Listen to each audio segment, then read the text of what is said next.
Ardennes Forest, December 1944. A profound stillness settled over the Schnee Eifel, a quiet so pervasive it masked the gathering storm, misleading American commanders into believing this sector of the Western Front offered a respite, an ideal nursery for green troops and a convalescent home for battle-weary units. This strategic miscalculation, born of limited intelligence and overconfidence, would soon unravel with catastrophic speed, threatening to rupture the Allied lines and prolong the European conflict indefinitely. The very terrain, dense with fir and spruce, the winding narrow roads, and the persistent biting cold, all contributed to an illusion of impassability, a natural barrier against large-scale armored thrusts. Private First Class Thomas Miller, a 19-year-old rifleman, recently arrived from basic training in Fort Dix, shivered inside his thin field jacket, his breath pluming in the pre-dawn air. His company, part of the 106th Infantry Division, had been positioned near St. Vith, a critical road junction, just days prior.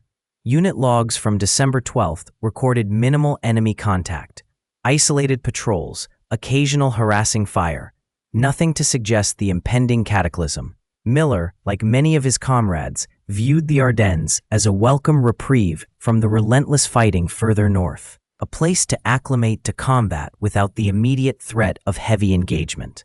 The division's forward positions, thinly spread across a 40-mile front, were manned by a mix of fresh recruits and units recovering from the Hurtgen Forest meat grinder. Company strength reports, compiled on December 14th, indicated many platoons operated at 70% effective strength, their ranks filled with men who had yet to experience sustained enemy fire. The prevailing sentiment, filtered down from command, was that the Germans were broken, their offensive capabilities exhausted after the costly campaigns of the summer and autumn. This belief fostered a dangerous complacency, dulling vigilance and diverting critical resources to other, seemingly more active, sectors. Reconnaissance patrols, venturing into the dense woods, reported only sporadic German activity, primarily defensive in nature. Intercepted radio traffic, analyzed by intelligence units stationed miles behind the front, provided no clear indication of a major buildup. The German forces opposite the American lines were largely perceived as second-rate, comprising Volksgrenadier divisions, units supposedly cobbled together from older men and younger boys, lacking the training and equipment for a concerted offensive. This assessment, documented in daily intelligence summaries, inadvertently painted a picture of a quiescent front, ripe for exploitation by the Allies, not a launching point for a desperate enemy gambit. The quiet, however, was deceptive. Beneath the veneer of calm, a massive German force comprising 29 divisions, including 10 Panzer and Panzergrenadier divisions, was meticulously assembling. Fuel depots, ammunition dumps, and troop concentrations were being established under the cover of darkness and the thick forest canopy, largely undetected by Allied air reconnaissance, which was hampered by persistent fog and low cloud cover. The very stillness that comforted the American troops was in fact the carefully orchestrated silence of an army preparing to strike with unprecedented ferocity. The stage was set for a brutal awakening, a sudden, violent rupture of the perceived peace. The Ardennes, December 1944. A deceptive calm settled over the ancient forests, a quiet that belied the immense hidden preparations unfolding beneath the frosted canopy. American intelligence, relying heavily on aerial reconnaissance and intercepted communications, had largely dismissed the sector as unsuitable for a major offensive, a natural barrier, too formidable for large-scale armored thrusts. Their focus remained on the Rhine, on the industrial heartland of Germany, believing the Wehrmacht too depleted for anything more than localized defensive actions. Yet, deep within the shadows of the Eifel and Ardennes, a colossal gathering was underway. under the strictest radio silence, a discipline enforced with brutal efficiency. German units moved like ghosts. Division after division, their numbers staggering, converged on assembly areas, carefully chosen for their concealment and proximity to the front lines. The movement was orchestrated with a precision born of desperation and an almost fanatical adherence to secrecy. Panzer divisions, their formidable Königstiger and Panther tanks rumbling on hidden roads, spearheaded this clandestine buildup. These were not the depleted, patchwork formations of earlier campaigns. These were units painstakingly rebuilt, often with fresh crews and the latest equipment, representing a significant portion of Germany's remaining armored strength. Their presence, undetected, was a testament to the effectiveness of the German counterintelligence and the sheer scale of the deception. Accompanying these armored spearheads were the Panzergrenadier divisions, their infantry transported in armored half-tracks, designed for rapid exploitation and close-quarters combat. These mechanized infantry units were crucial for securing ground once the tanks had breached the American lines. Their combined arms doctrine, a proven, if brutal, method of warfare. The sheer number of these specialized units, their operational readiness, indicated an offensive of unprecedented ambition for this late stage of the war. Logistics, a perpetual German weakness, were addressed with a desperate ingenuity. Fuel dumps were established in deep forests, ammunition stockpiles hidden in barns and remote clearings, all under the cloak of night and the ever-present threat of severe reprisal for any breach of security. Supply convoys moved with minimal lighting, their routes meticulously planned to avoid detection, their movements often masked by the harsh winter weather. The scale of this assembly, documented later through captured orders and prisoner interrogations, was immense. 3 full armies, comprising 29 divisions, including 10 Panzer and Panzergrenadier divisions, totaling approximately 250,000 men, 900 tanks, and 1,500 aircraft, were poised for attack. This concentration represented a final colossal gamble, a desperate attempt to reverse the tide of war through a single, decisive blow. The American forces holding the Ardennes sector were spread thin, their units often consisting of green recruits or battle-weary veterans sent for a period of rest and refitting. Their defensive positions were lightly manned, their patrols routine, reflecting the prevailing belief that this was a ghost front. The quiet was not a sign of peace, but the ominous stillness before a storm. Ardennes Forest, December 16, 1944. The pre-dawn stillness, a brittle cold silence that had settled over the snow-dusted firs, shattered abruptly at 05:30. A thunderous, concussive roar erupted, a sound that tore through the thin canvas of tents and rattled the very earth beneath the feet of sleeping American soldiers. This was not the sporadic, distant rumble of typical frontline harassment. This was a coordinated, overwhelming artillery barrage, the likes of which had not been heard on the Western Front since the Normandy breakout. The initial salvos, documented in countless unit diaries and after-action reports, comprised a mixture of heavy field artillery and Nebelwerfer rockets, their distinctive screaming approach a harbinger of indiscriminate destruction.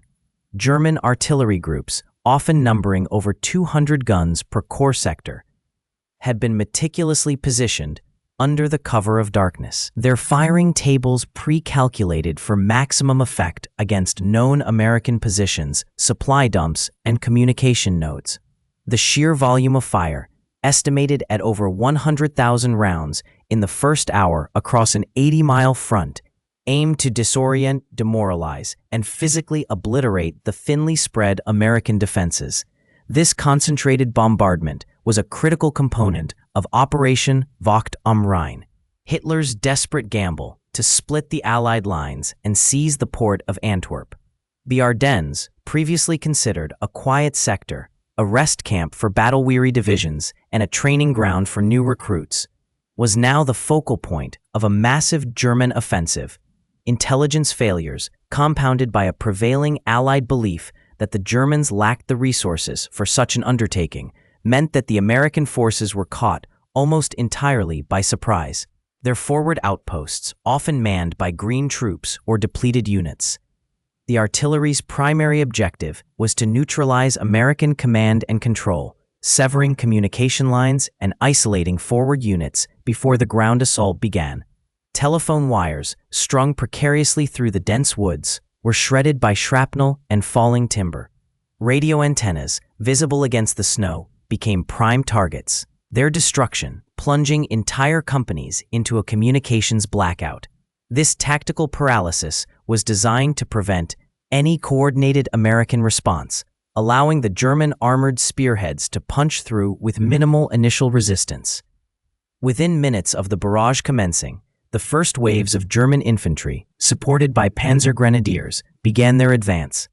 These were not the broken, retreating forces the Americans had grown accustomed to facing. These were well-equipped, highly motivated troops, many from elite Waffen-SS divisions, their morale bolstered by the promise of a decisive victory. Their objective was clear: exploit the chaos sown by the artillery, bypass strongpoints, and drive deep into the American rear. The sudden appearance of these disciplined, aggressive German units emerging from the smoke and splintered trees confirmed the true nature of the assault. American soldiers, many still disoriented from the shock of the shelling, found themselves in close-quarters combat against an enemy they had believed to be on the verge of collapse. The quiet sector had become a maelstrom, and the illusion of a static front dissolved under the relentless pressure of the German advance. The American lines, thinly stretched across the Ardennes, had been deemed a quiet sector, a place for green troops to acclimate and battle-weary units to refit. This assessment, born of intelligence reports and aerial reconnaissance that consistently underestimated German capabilities, proved tragically flawed. When the artillery barrages lifted, the forest roads, previously traversed by supply trucks and occasional patrols, became conduits for a different kind of traffic. German battle reports from December 16, 1944, indicate the spearhead elements of the 1st SS Panzer Division, supported by the 12th SS Panzer Division to the north, began their penetration. These were not merely infantry. The Panzergrenadiers, mounted in armored half-tracks like the SD KFZ 251, moved with a speed that shocked the static American outposts. Their vehicles, bristling with machine guns and often accompanied by PZ KPFW-4 and Panther tanks, represented a mobile, combined arms assault. The initial American defenses, often comprising isolated platoons or companies, were designed for observation and delaying actions, not sustained combat against a mechanized thrust. A company of the 14th Cavalry Group, for instance, reported engaging elements of the 1st SS Panzergrenadiers near Puteaux. Their M8 armored cars and M20 utility vehicles, outmatched by the heavier German armor and infantry carriers. These engagements were brief, brutal affairs, often ending in the rapid overrunning of the American positions. The German doctrine of Schwerpunkt, or point of main effort, was evident in the concentration of their forces. Instead of broad front attacks, they channeled their panzer divisions along specific, predetermined routes, aiming to bypass strongpoints and exploit weaknesses. This tactical choice amplified their numerical superiority at the points of contact, creating localized, overwhelming force against unprepared defenders. Interrogation files from captured German officers later revealed that the surprise was almost complete. Many American soldiers were caught in their billets or on routine patrols, their weapons often not immediately accessible. The speed of the advance meant that communication lines were frequently cut before effective warnings could be disseminated, further isolating forward units. As the Panzergrenadiers pushed deeper, the initial gaps in the American lines widened into chasms. The 106th Infantry Division, a green unit positioned in the Schnee Eifel, found itself enveloped on three sides by elements of the 18th and 62nd Volksgrenadier divisions, supported by tanks. A coordinated maneuver designed to encircle and neutralize. The sheer momentum of the German advance carried them across river crossings and through villages, their objectives lying many miles beyond the initial front. The logistical tale of the German offensive, while ambitious, initially kept pace with the rapid breakthroughs. Fuel and ammunition, pre-positioned or captured, sustained the leading elements. The psychological impact of seeing seemingly endless columns of German armor and infantry pouring through what was supposed to be a quiet sector was profound, contributing to localized collapses in morale and organized resistance. The American command, initially slow to grasp the scale of the offensive, struggled to reorient its forces. Divisions earmarked for other sectors or resting behind the lines were suddenly diverted, but the distances were vast, and the German advance was faster. The strategic implication was clear. The Germans intended not merely a local counterattack, but a deep penetration aimed at Antwerp. The roads through the Ardennes, once quiet, now echoed with the roar of engines and the chatter of machine guns, a stark, sudden shift from perceived tranquility to violent chaos. The 106th Infantry Division, new to the front and positioned in the Schnee Eifel, found itself directly in the path of the German 5th Panzer Army. Their sector, deemed a quiet one by First Army intelligence, was defended by thinly spread companies, often occupying positions designed for observation rather than sustained defense. The morning fog, thick and persistent, compounded the confusion, reducing visibility to a few yards and muffling the sounds of approaching armor.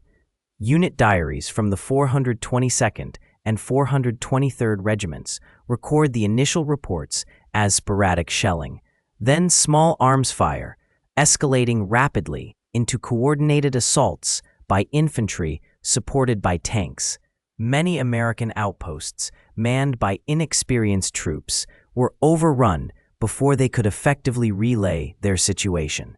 Communication lines, hastily laid and vulnerable, were frequently severed by artillery barrages or German infiltration teams, leaving company and battalion commanders without a clear picture of the unfolding disaster. Damage reports from the 106th Division's artillery battalions indicate that several forward observer teams were captured or killed in the first hours, silencing critical eyes and ears. The 589th Field Artillery Battalion, for instance, lost 3 of its 6 forward observation posts by 8:00 hours on December 16th, severely limiting its ability to direct counter-battery fire. This lack of accurate targeting information allowed German artillery to operate with greater impunity, further disrupting American command and control. As the German advance gained momentum, American units found themselves fighting in isolated pockets, often surrounded and cut off from resupply or reinforcement. The 14th Cavalry Group, positioned north of the 106th, was tasked with screening the front, but possessed only light armored vehicles and was quickly overwhelmed by the leading elements of the German 1st SS Panzer Division. Their efforts to establish a coherent defense line fragmented under the weight of the Panzergrenadier assault. The sheer speed and ferocity of the German breakthrough shattered the illusion of a static front, forcing American soldiers to react to an enemy they had not anticipated in such numbers or with such aggression. Supply depots, field hospitals, and regimental headquarters, located just behind the front lines, suddenly found themselves within range of German patrols and artillery. The strategic implication was immediate. The entire American defensive posture in the Ardennes, built on the premise of a quiet sector, was now compromised.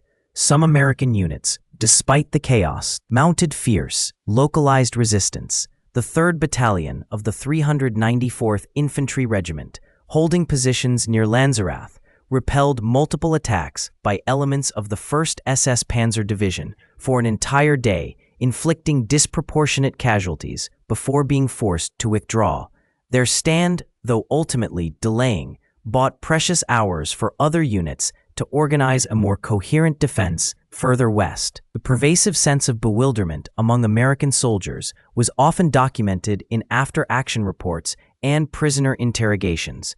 Many reported seeing German tanks for the first time, not in training exercises, but emerging from the dense fog, their engines roaring. The psychological impact of an enemy believed to be on the verge of collapse, suddenly launching a massive offensive, was profound, shaking the confidence of even seasoned veterans. The initial American response was characterized by improvisation and individual acts of courage, rather than coordinated divisional maneuvers. Roadblocks were hastily established, often manned by engineers or quartermaster troops armed only with rifles.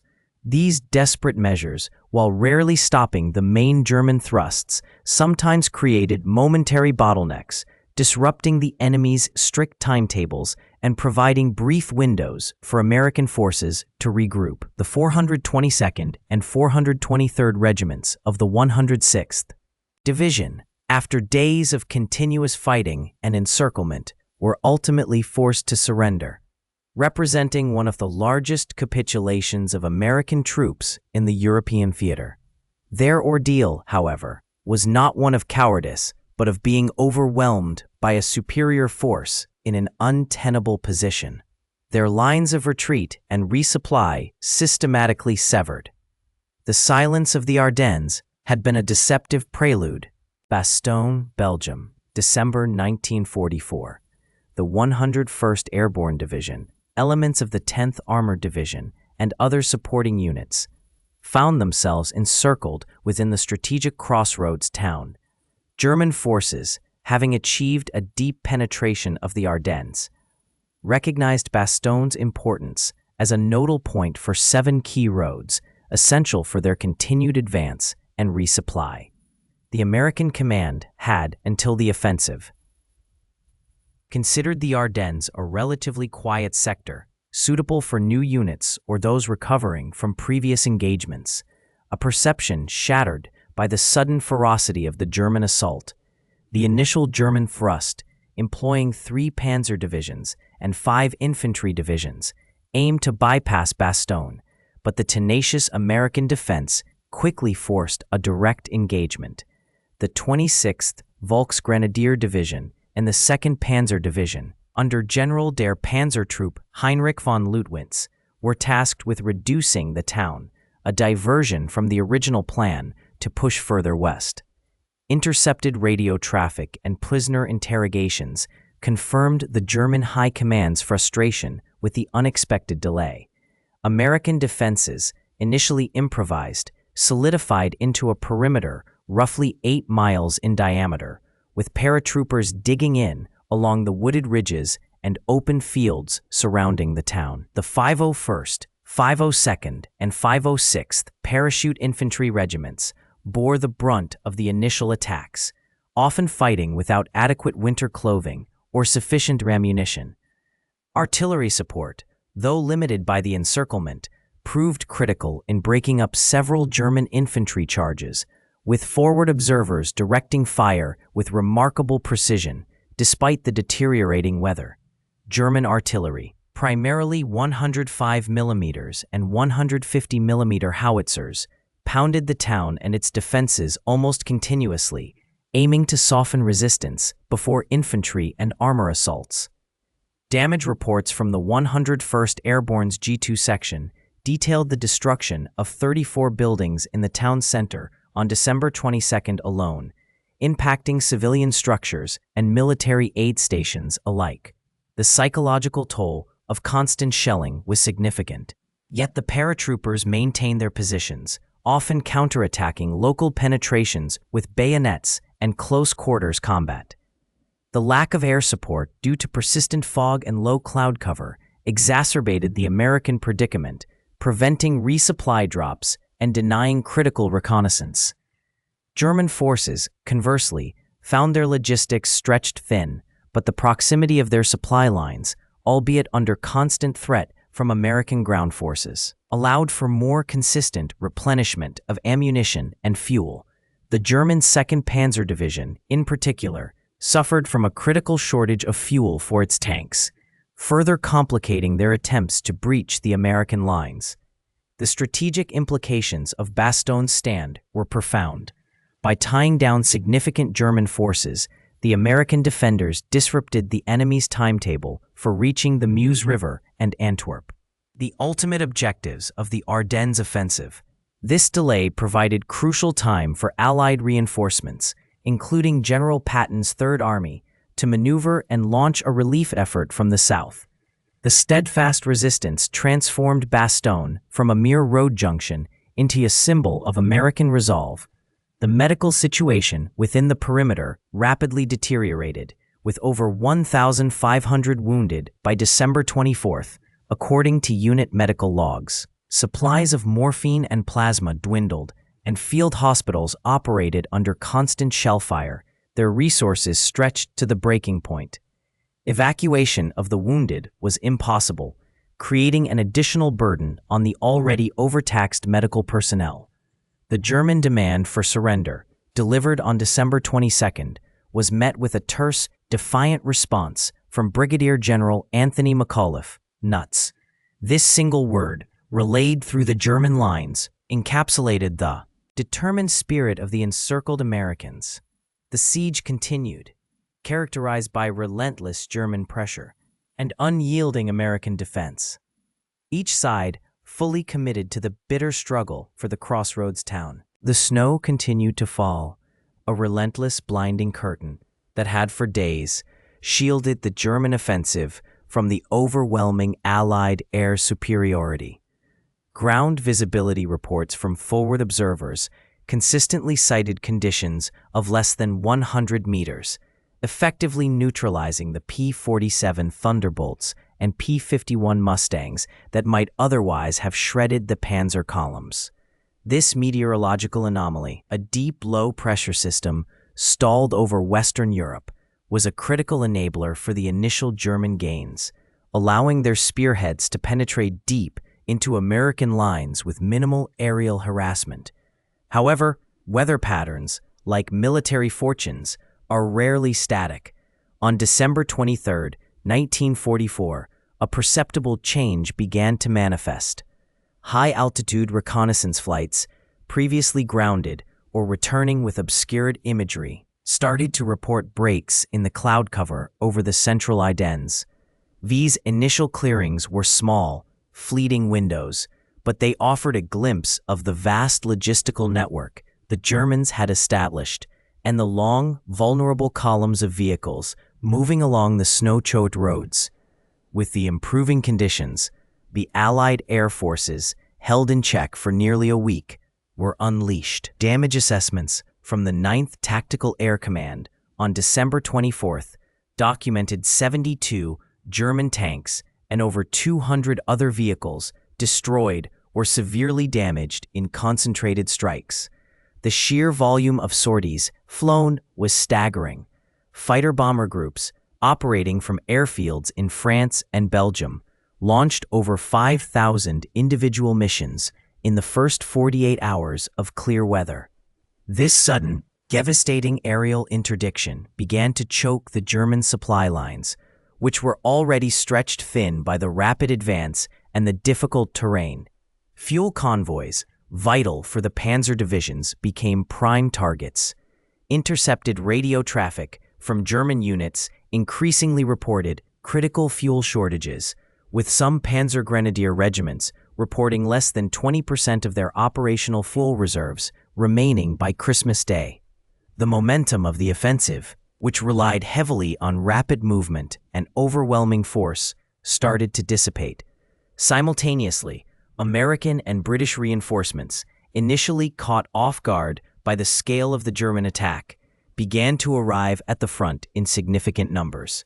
The 82nd and 101st Airborne Divisions, already legendary from Normandy and Market Garden, were rapidly deployed to key defensive positions around Bastogne, their determined stand becoming a crucible of the battle. Unit deployment logs indicate that by December 26th, over 250,000 Allied troops had been repositioned to counter the German thrust, forming a robust defensive perimeter that the now stalled German forces found increasingly difficult to breach. The German offensive, designed for a swift, decisive breakthrough, lacked the logistical depth and strategic flexibility to sustain a prolonged engagement against a fully mobilized and reinforced Allied defense. The initial shock had worn off, replaced by a grim determination on the Allied side, now bolstered by the return of their overwhelming air power. The advance, once a terrifying surge, was now a slow, grinding attrition, bleeding German resources and manpower with every meter gained. The tide, imperceptibly at first, had begun its inexorable turn. The lingering smoke of the Ardennes offensive settled over a landscape profoundly altered, not just geographically, but within the strategic calculus of the Western Allies. Damage reports, meticulously compiled from forward observer logs and aerial reconnaissance, detailed the scale of the German effort: 700 tanks and assault guns, 1,000 aircraft, and over 200,000 men committed to the final gamble. This expenditure, while ultimately unsustainable for the Wehrmacht, exposed critical vulnerabilities in Allied intelligence gathering and defensive postures. Field Marshal Montgomery's subsequent assessment, circulated among senior commanders, highlighted the failure to appreciate the enemy's intention, a stark indictment of the intelligence apparatus. Unit diaries from the 8th Corps, positioned at the heart of the initial breakthrough, frequently noted the prevailing sentiment of a quiet sector, a belief that had been shattered by the sudden ferocity of the German assault. The perception of the Ardennes as a low-priority front, suitable for resting depleted units or integrating new replacements, had proven catastrophically flawed. Strategic implications extended beyond the immediate battlefield. Production logs from American factories already operating at peak capacity registered a renewed urgency. Tank output, which had seen a slight dip in late 1944 as focus shifted to infantry support vehicles, surged in January 1945, with M4 Sherman deliveries reaching 2,500 units that month alone, reflecting a direct response to the heavy armor losses sustained. The experience underscored the enduring power of mechanized thrusts, even in the face of overwhelming air superiority. Interrogation files of captured German officers consistently revealed a deep understanding of Allied dispositions and weaknesses, particularly the reliance on static defenses and the underestimation of German recuperative capabilities. This intelligence, often dismissed as propaganda or wishful thinking before the offensive, now necessitated a complete overhaul of counterintelligence protocols. The psychological impact on frontline troops, particularly those caught in the initial wave, was profound, leading to a reevaluation of training emphasis on rapid response and fluid defense. The logistical strain imposed by the sudden shift of resources to the Ardennes also prompted a re-examination of supply line resilience. Fuel consumption rates, for instance, skyrocketed during the relief efforts, exceeding projected demands by 40% in some sectors, according to quartermaster manifests. This highlighted the fragility of extended supply chains when confronted with unexpected, large-scale enemy action, prompting a renewed focus on forward supply depots and redundant transport routes. The tactical lessons learned were equally significant. The effectiveness of combined arms in the German offensive, particularly the coordinated use of armor, infantry, and artillery, forced Allied units to refine their own inter-service cooperation.